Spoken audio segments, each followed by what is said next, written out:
And there's a ripple effect from these shootings. Loud noises now causing panics across the country, with domestic terrorism and active shooter now terms that are front and center in any town America. Team 12's Mike Gonzalez is live in the Alert Center tonight. And Mike, you spoke with a world-renowned expert who is profiling terrorism studies. He actually says the digital age has really been a breeding ground for these people.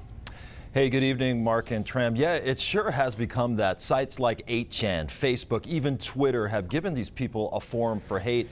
In the case of the young man who perpetrated the El Paso massacre, he posted to 8chan just 8 minutes before his crime. With the stroke of a keyboard, messages of hate have no boundaries. Dr. Richard Bloom is a former intelligence officer with the U.S. government. He's now the director of terrorism, intelligence, and security studies at Embry-Riddle University in Prescott.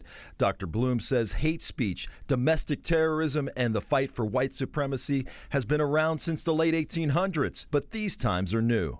The only thing that's different is whether ideology is political or religious or what kind, how much might involve emotional or mental disorder, in what kind.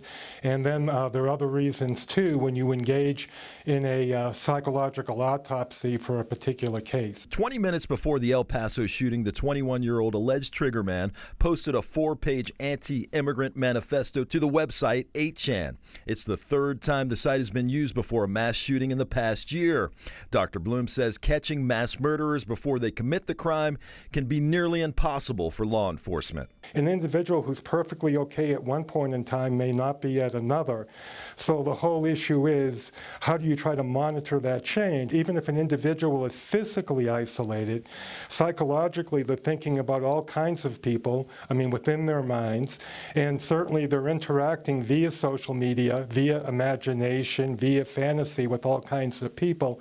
So an individual might look alone, but they're really acting with a lot of people in their context. And Dr. Bloom adds, even if law enforcement focuses on domestic terrorism, the problem is it's really a global and international problem, because oftentimes we all know the influence comes from overseas, and we also know devices like phones allow everyone to connect anytime, anywhere. Mark and Tram. All right, Mike.